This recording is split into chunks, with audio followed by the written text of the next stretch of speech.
Out in the desert, the black smoke was now rising into the air more ferocious than ever. It looked like a signal was being cast and could probably now be seen for miles out in all directions. Although Ben had told his friend to go ahead and run away, they both stood there. As the Dalki got out of the ship, they felt like their eyes couldn't leave such a powerful being for even a second. As Ben looked at the Dalki, he noticed that it had a single spike coming from the back of its spine. This was good news, as they had learnt the fewer spikes they had meant, the weaker they were. "Maybe we have a chance," Ben shouted. "It's too late to run now, but if we face it together."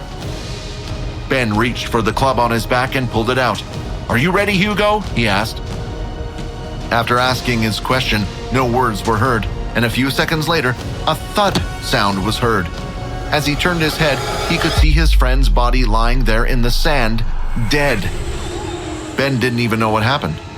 Out of fear, he charged in with his club held in his hand and used all his strength to smash down at the beast. But with a single hand, the Dalki grabbed the club and then crushed it to pieces. "This place stinks," Dalki said.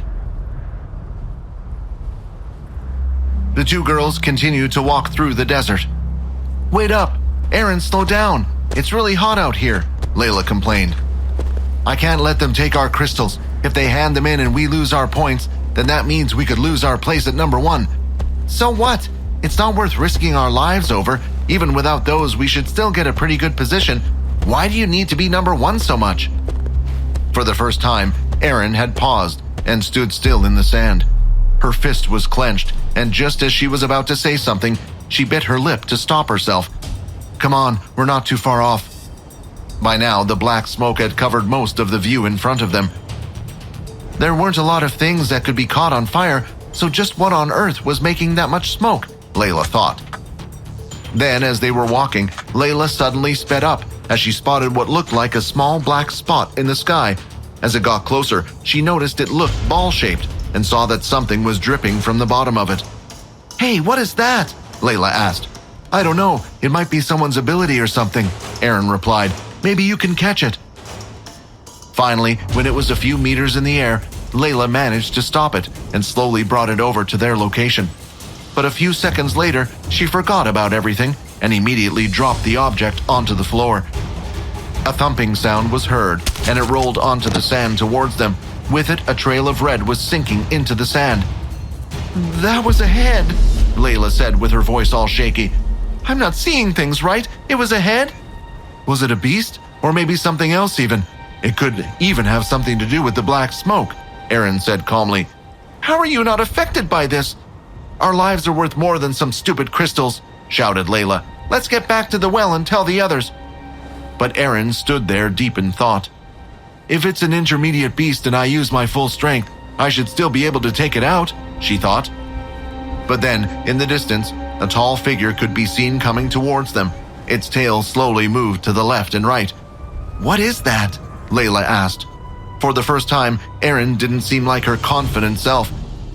However, right now she is different. She had crossed her arms over her body, hugging herself and shivering in the desert heat.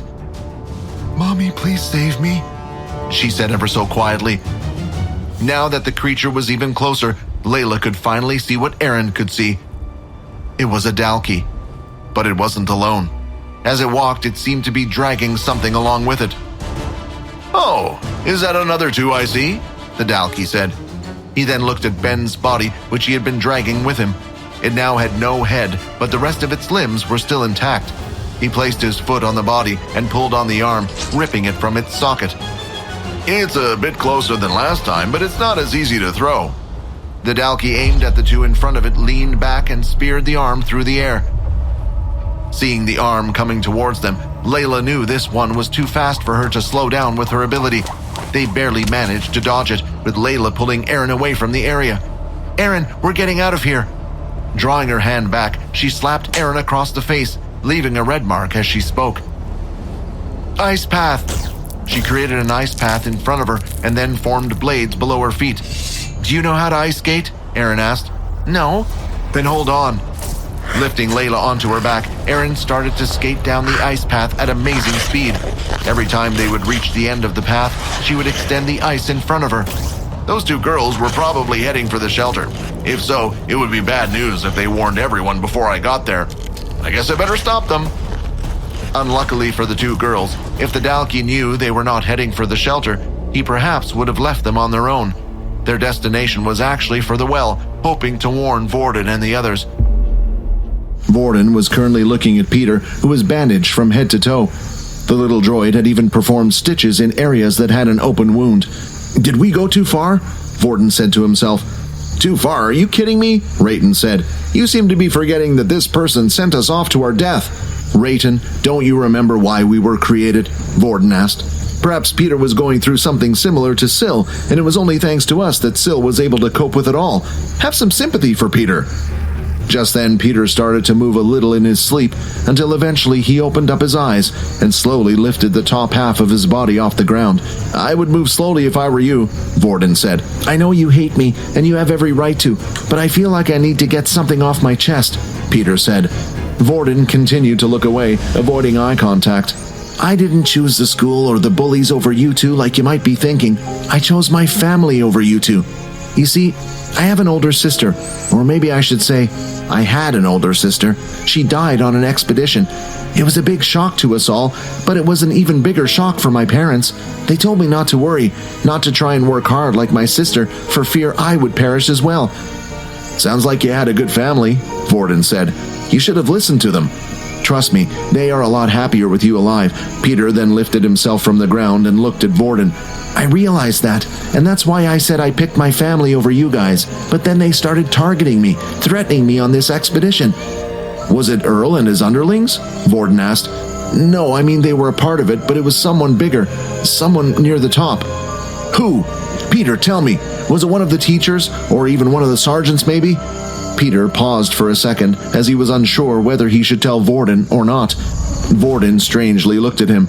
This made Peter feel scared and made him start to talk. "It was—" Before Peter could answer, "Vorden! Peter! Quinn!" Layla shouted at the top of her lungs. The two of them immediately headed outside and could see Layla being carried by Erin, who ice skated through the desert. "Are you okay?" Layla asked Erin. "I just used up all my power. I don't think I can help in the fight," Erin said. "What happened? Are you running from the people who stole our crystals?" Peter asked with a worried expression on his face. "No, it's a Dalki," Layla said. The fear was written on her face. Further in the desert, Quinn was plodding away in the loose sand, walking back towards the water well. "Long exposure to the sun has been confirmed. Your body has been weakened further. All stats will now be reduced by 80%. "What is this?" Quinn shouted. 80%? At that moment, Quinn had fallen to his knees as his whole body gradually started to feel weaker. "What is happening to me? System, help! Please explain!" Quinn shouted to himself. Skill-activated shadow cloak. The shadow at the bottom of his feet began to slowly surround him. He became like a human figure made out of shadows. Stats have returned to normal. His MC points hadn't fully recovered. Quinn wasn't bothered about this. Erin and Vorden could protect him until his MC points fully recovered. "A Dalki, are you sure?" Vorden asked. They suddenly saw a black figure flying in the sky. It was coming in their direction.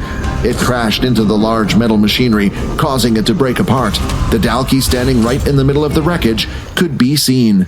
"You should tell me where the shelter is, now," Dalki said, pointing to the piece of scrap metal beside Layla. "Me?" she stammered. "It's over there," she pointed. "Thank you, but I'm afraid no one can know that I was here." He then straightened the piece of metal in his hands with his claws. Then, using his fingertips, he sliced the top half of it to create a makeshift spear. "I must not fail my mission," he says as he chucked the spear toward the students. Vorden immediately arrived in front of the group and conjured an ice barrier. "No, that won't be enough," Erin said while still lying on the ground. She then lifted her hand and helped Vorden cast another wall behind it, making it as thick as possible, using the last bits of her power. "I need to help," Layla thought, as she focused her mind, doing her best to slow down the spear's movements. Also, Peter rushed forward to where the ice wall was. "Peter, what are you doing? Watch out!" Vorden shouted. "I can help too," Peter shouted back. Peter placed both of his hands on the ground, and in that spot, a piece of earth started to slowly rise, eventually creating a third barrier. Then finally, the spear had stopped moving.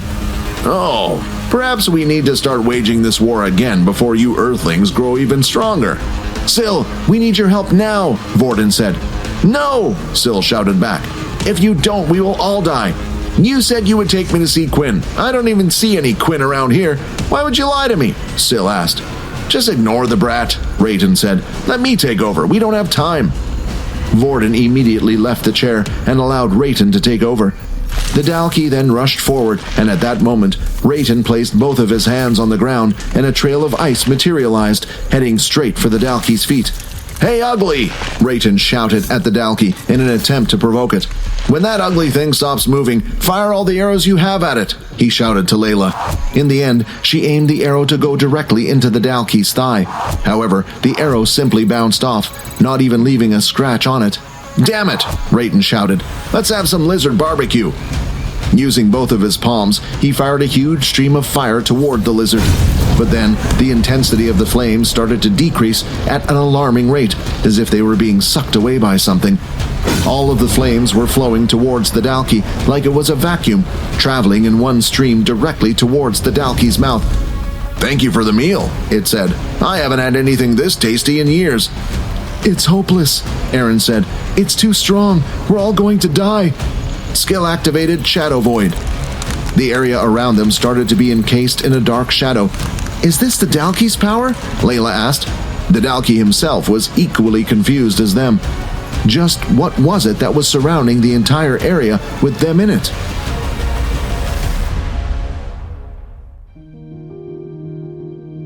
Hi, Quinn here. Wondering what happens next?